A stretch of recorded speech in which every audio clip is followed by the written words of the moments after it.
Hi viewers, welcome to our channel. ప్రస్తుతం మనతో పాటు సీనియర్ జర్నలిస్ట్ దాము బాలా సార్ ఉన్నారు. వారితో మాట్లాడదాం.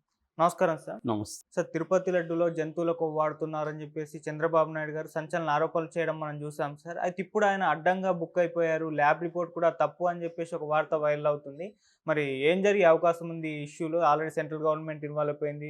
సుప్రీంకోర్టు కూడా సుమోటోగా కేసును తీసుకునే ఛాన్స్ ఉంది అని అంటున్నారు. జగన్మోహన్ రెడ్డి గారేమో హైకోర్టుకి వెళ్తున్నారు. మరి ఏం జరిగే అవకాశం ఉందంటారు? ఇది మెల్లమెల్లగా అదేదో అంటారు కదా, చిలికి చిలికి గాలివాన తుఫాన్‌గా మారే అవకాశం ఉంది. చంద్రబాబు మరి క్యాజువల్‌గా చెప్పేసాడా? లేకపోతే ఆయనకొక ప్లాన్‌తో ముందస్తుగా అన్నీ ప్రిపేర్ అయ్యి, ఇది నెక్స్ట్ స్టెప్ ఏంటి అన్నీ ప్లాన్ చేసుకొని చెప్పాడా తెలీదు. ఎందుకంటే ఆయన అంత ప్లాన్‌గా చెప్పినట్టుగా కనబడట్లేదు. మామూలుగా ఆయన మాట్లాడిన పద్ధతి చూస్తే కూడా ఏదో దీన్ని చెప్పేద్దాం అన్నట్టుగా చెప్పినట్టు ఉంది తప్ప, ఒక పకడ్బందీ ఒక ప్లాన్‌తో చంద్రబాబు చేసినట్టు కనబడట్లేదు. ఫస్ట్ చంద్రబాబు అలా చెప్పాడు. అంటే వ్యవస్థలన్నీ వైసీపీ నాశనం చేసేది, చివరికి టీటీడీని కూడా భ్రష్టు పట్టించారు, దేవుడిని కూడా వదలలేదు. ఆ క్రమంలో చాలా బాధేస్తుంది. లడ్డుకు తయారు చేసే నెయ్యిలో కూడా జంతు కొవ్వు యానిమల్ ఫ్యాట్ని వీళ్ళు కలిపేశారని చెప్పేశాడు. చెప్పినప్పుడుగా మామూలుగా అయితే ఒక ప్లాను నిజమైతే చెప్పేటప్పుడే ఆధారాలు చెప్పాలి. ఇదిగో పలాని ల్యాబు రిపోర్ట్ చూడండి అని అప్పుడే చూపించాలి కదా చంద్రబాబు. అవేవి లేదంటే క్యాజువల్గానే చెప్పేశాడు అనేది మనకు అర్థమవుతుంది. మామూలుగా చంద్రబాబు లాంటి వాళ్ళు ఈ స్థాయిలో ఆరోపణలు చేసేటప్పుడు ఆధారాలు నేను ఎందుకు చెప్తున్నా అంటే, ఇదిగోండి ల్యాబ్ రిపోర్ట్ వచ్చింది, చూడండి మీరే అని అప్పుడే చూపించుంటే కొద్దిగా చంద్రబాబుకి అథెంటిసిటీ ఉండేది. అది ఆయన చేయలే. అయిపోయినాక ల్యాబ్ రిపోర్ట్లు బయటకు వచ్చారు. ఆ ల్యాబ్ రిపోర్ట్లు కూడా గందరగోళంగా ఉంది.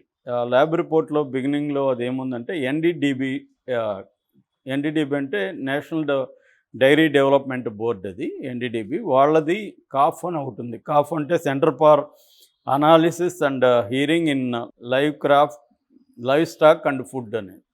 ఫుడ్లో జంతువులు పాలు, వీటికి పాల ఉత్పత్తులు, వీటికి సంబంధించిన ల్యాబ్ అది. ఆ ల్యాబ్కి ఎప్పుడు పంపించారు వీళ్ళు? 2000 అంటే 24లో జూలై 12న శాంపుల్ తీసుకొని జూలై 17th వాళ్ళకి అందింది శాంపుల్. 17th అందితే వాళ్ళు 23 రిపోర్ట్ ఇచ్చారు. సో ఎప్పుడు ఇది జరిగింది? మొన్న జూలైలో జరిగింది. అవును. జూలైలో 23 రిపోర్ట్లో బిగినింగ్ రిపోర్ట్లో ఎక్కడ యానిమల్ ఫ్యాట్ అనే ఆ రిపోర్ట్లో లేదు. ఓన్లీ వెజిటబుల్ ఫ్యాట్ మిక్స్ అయిందనేదే ఉంది. తర్వాత మొత్తం టీటీడీ లడ్డుకు సంబంధించి 5 రకాల కంపెనీలు డైరీ ఫార్మ్స్ సప్లై చేస్తున్నాయి. అందులో ఒకటి ఏఆర్ డైరీలో కలిపారనేది ఉంది. ఆ ల్యాబ్ రిపోర్ట్లో ఏఆర్ డైరీ కానీ పేరు కానీ ఏమీ లేదు. వీళ్ళు పంపించిన దీంట్లో కూడా ఏఆర్ డైరీ నుంచి పంపించామనేది కూడా లేదు. అందుకని ఏఆర్ డైరీ వాళ్ళు కూడా ఖండించారు. వాళ్ళు ఎన్డీబీ దగ్గర తీసుకున్న వాళ్ళ రిపోర్టు కూడా చూపించారు. అట్లాగే వాళ్ళు కొన్ని విషయాలు చెప్పారు. దాన్ని నేను తర్వాత వస్తాను, వాళ్ళ వెర్షన్ ఏందనేది. ఇప్పుడు ఓన్లీ చంద్రబాబు వెర్షన్ మాత్రం మాట్లాడుతున్నా. సో చంద్రబాబు అన్నాక తెలుగుదేశం వాళ్ళు ఏమేమి చేస్తున్నారనేది ముందు మాట్లాడుకుందాం. సో తెలుగుదేశం వాళ్ళు ఈ ల్యాబ్ రిపోర్ట్ని చెప్పి ఇది జూలైలో వచ్చిందని చెప్తున్నారు.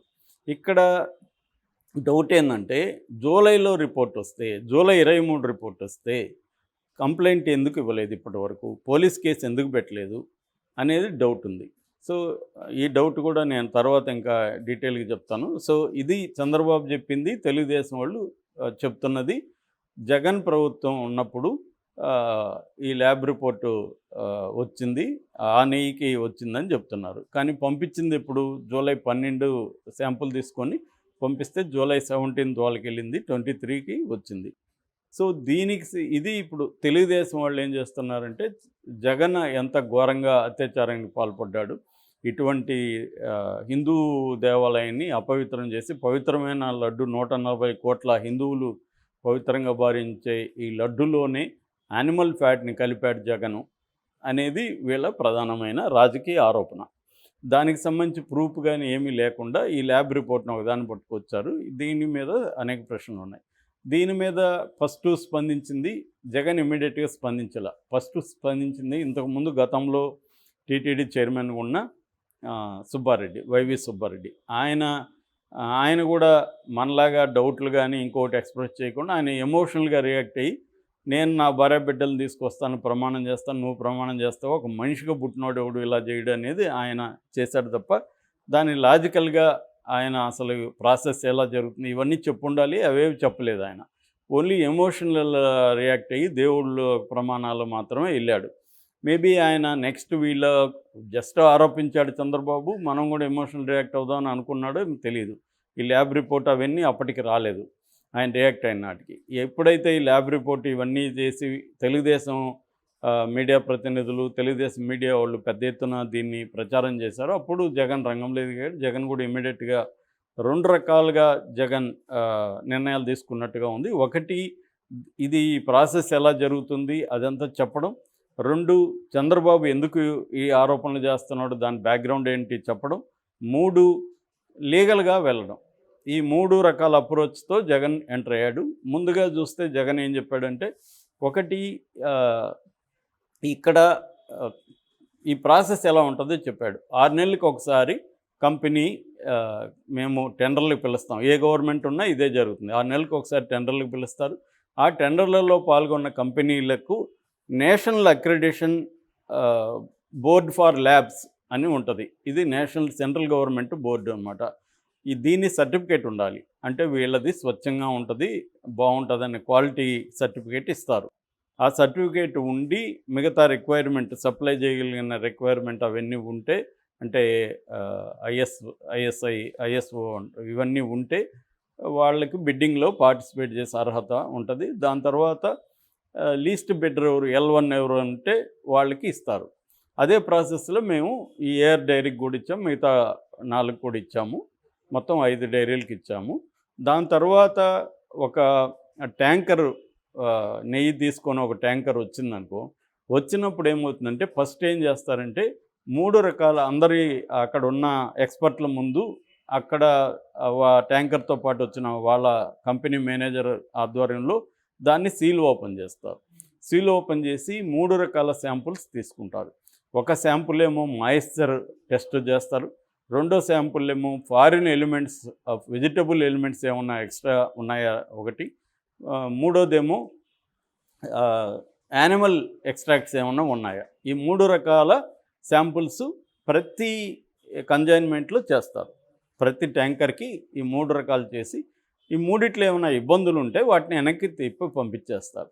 ఇలాగా చంద్రబాబు పీరియడ్లో 15 సార్లు వెనక్కి వెళ్ళిపోయినాయి, జగన్ పీరియడ్లో 18 సార్లు వెనక్కి వెళ్ళిపోయినాయి. ఇది రొటీన్ ప్రాసెస్, ఎవ్రీడే జరిగే ప్రాసెస్.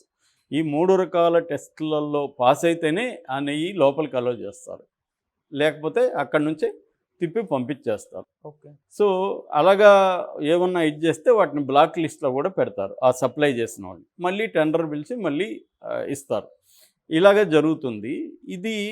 సో ఇప్పుడు ఒకవేళ చంద్రబాబు చెప్పిందే కరెక్ట్ అయితే ఈ 3 టెస్టులు చేశారు కదా, ఆ 3 టెస్టుల్లో ఫెయిల్ అయినాయి అంటే వాళ్ళు కావాలని టెస్టులు బాగా చేయలేదా, వాళ్ళ మీద కంప్లైంట్ ఎందుకు రిటర్న్ పంపించలేదు, టెస్టుల్లో ఎందుకు తేలలేదు అది అనేదానికి ఆన్సర్ ఇవ్వాలి. అంటే హ్యూమన్ ఫెయిల్యూరా, కావాలని కుట్రా, లేకపోతే టెస్ట్లలో బయటకు పోలేదంటే ఈ టెస్ట్లే ఎబ్సెంట్ కాదని అప్పుడు.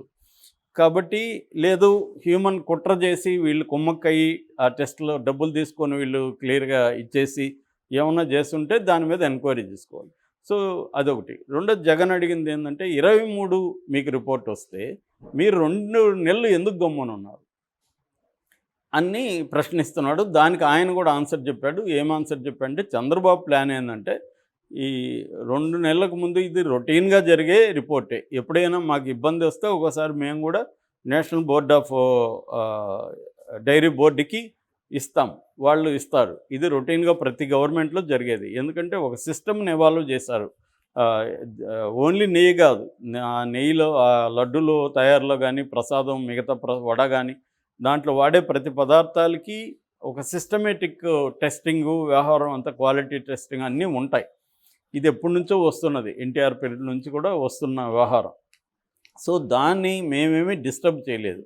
సో ఇప్పుడు ఇది అంటున్నారు అనేది ఒకటి. రెండవది ఈ ఏఆర్ వాళ్ళు ప్రతినిధులు మీడియాతో మాట్లాడారు. వాళ్ళు ఏమన్నారంటే అసలు మేము ఎంటర్ అయిందే మేలో, జగన్ పీరియడ్లో మేము లేము, మేము ఎంటర్ అయిందే మేలో, మేము సప్లై చేసింది జూన్ జూలైలోనే, 2 నెలలే మేము సప్లై చేసింది. మా దాంట్లో ఫాల్ట్ ఉందని వీళ్ళు ఎలా నిర్ధారించారు? ఎందుకంటే మాకు చెప్పలేదు. మా నెయ్యి పంపించారా? వాళ్ళకి వేరే నెయ్యి పంపించారా అనేది తెలీదు. వీళ్ళు మా నెయ్యే పంపించారనేది గ్యారంటీ ఏముంది? మా ముందు తీసి కదా పంపించాలి. అదేం చేయలేదు వీళ్ళు. సో, మాదే పంపించారా? మిగతా నలుగురు కూడా సప్లై చేస్తున్నారు. వాళ్ళది పంపించారా? లేదా ఔట్ సైడ్ నెయ్యి పంపించారా? అనేది ఏం తెలీదు. ఎందుకంటే సర్టిఫికేట్‌లో మా నెయ్యి, మా కంపెనీ పేరు లేదు. సో, మేము చేసింది ఈ 2 నెలలు అంటున్నాం. మరి ఈ 2 నెలలు చేస్తే జగన్‌కి ఏం సంబంధం? చంద్రబాబుకి కదా సంబంధం. కూటమి ప్రభుత్వం సంబంధం అనే ఒక ప్రశ్న రైజ్ అవుతుంది. సో, జగన్ ఏం చెప్తున్నాడంటే ఇది డైవర్షన్ పాలిటిక్స్. ఎందుకంటే 100 రోజులు చేశాడు. ఈయన సూపర్ సిక్స్‌లో ఫెయిల్ అయ్యాడు. విశాఖ ఉక్కు ప్రైవేటీకరణ ముందుకి వెళ్ళిపోతుంది. తర్వాత మెడికల్ కాలేజీలను ప్రైవేటు పరం చేస్తున్నాడు. ఇట్లా వరదల్లో ఫెయిల్ అయ్యి ఒక 60 మంది చావుకు కారణమయ్యాడు. ఇలాగ 100 రోజులు ఇదనేది మొత్తం ప్రజలను మోసం తప్ప 100 రోజులు మోసం తప్ప 100 రోజులు సక్సెస్ కాదు ఇది. దీన్ని డైవర్ట్ చేయడానికి నెయ్యి వ్యవహారం తీసుకొచ్చాడు తప్ప దీంట్లో ఏ రకమైన వాస్తవం లేదు అని చెప్పాడు. చెప్పిన దాంతో పాటు హైకోర్టుకి వెళ్ళి సిట్టింగ్ జడ్జి విచారణ కోరాడు. హైకోర్టులో పిటిషన్ పెండింగ్లో ఉంది. సుప్రీంకోర్టు చీఫ్ జస్టిస్కి మోడీ కూడా లెటర్ రాశాడు జగన్, దీని మీద విచారణ జరపండి. దాంతో మోడీ ప్రభుత్వం కూడా రంగంలోకి దిగింది. వాళ్ళు కూడా నివేదిక అడిగారు. అట్లాగే వేరే వాళ్ళు కూడా సుప్రీంకోర్టులో పిటిషన్లు వేశారు. అవి కూడా విచారణకు వచ్చే అవకాశం ఉంది చీఫ్ జస్టిస్ దగ్గర. ఇది ఎందుకంటే ఇది ప్రపంచవ్యాప్తంగా, దేశవ్యాప్తంగా అందరూ రియాక్ట్ అవుతున్నారు. వెంకయ్య నాయుడు రియాక్ట్ అయ్యారు. ఉత్తరప్రదేశ్లో రామ టెంపుల్ బ్యాచ్ రియాక్ట్ అయ్యారు. ఇక్కడ బండి సంజయ్ రియాక్ట్ అయ్యాడు. ఇలాగ అందరూ రియాక్ట్ అవుతున్నారు. ఇది కంప్లీట్గా చంద్రబాబు మెడకు చుట్టుకునే అవకాశం కనిపిస్తుంది. ఓకే. కాకపోతే చంద్రబాబు ఏంటంటే ఘటన సమర్థుడు అంటారు కదా, అలాగే ల్యాబుల్లో మేనేజ్ చేసుకోవడం చేసుకొని జగన్ ప్రభుత్వంలోనే వచ్చిందని ఏమన్నా నిరూపిస్తాడా అనేది చూడాలి. కానీ మామూలుగా పరిస్థితి చూస్తే మాత్రం చంద్రబాబు ఇరుక్కునే పరిస్థితి కనిపిస్తుంది. ఎందుకంటే జూలైలో వస్తే ఇన్ని రోజులు మీరు ఎందుకు కంప్లైంట్ చేయలేదు అని శ్యామలరావు ఇప్పుడు మాట్లాడుతున్నాడు బయటకు వచ్చి. 2 నెలలుగా శ్యామలరావు ఏం చర్య తీసుకున్నాడు? ఎవరికైనా కంప్లైంట్ ఇచ్చాడా? పోలీస్ కేసు పెట్టారా? క్వాలిటీ కంట్రోల్ని వాళ్ళ బాధ్యత లేదా? ఇవన్నీ ఉంటుంది అన్నమాట. శ్యామలరావు కూడా ఇది చుట్టుకుంటుంది. శ్యామలరావు బాధ్యుడు కాబట్టి. మరి అంతకుముందు జగన్ ఉన్నప్పుడు జరిగిందనే దానికి వీళ్ళ దగ్గర ఇప్పుడేం ప్రూఫ్లు లేవు. ఇదేమంటే జూన్, జూలై సప్లై జరిగిన నెయ్యిలో ఉందనేది ఏఆర్ కంపెనీ చెప్తుంది.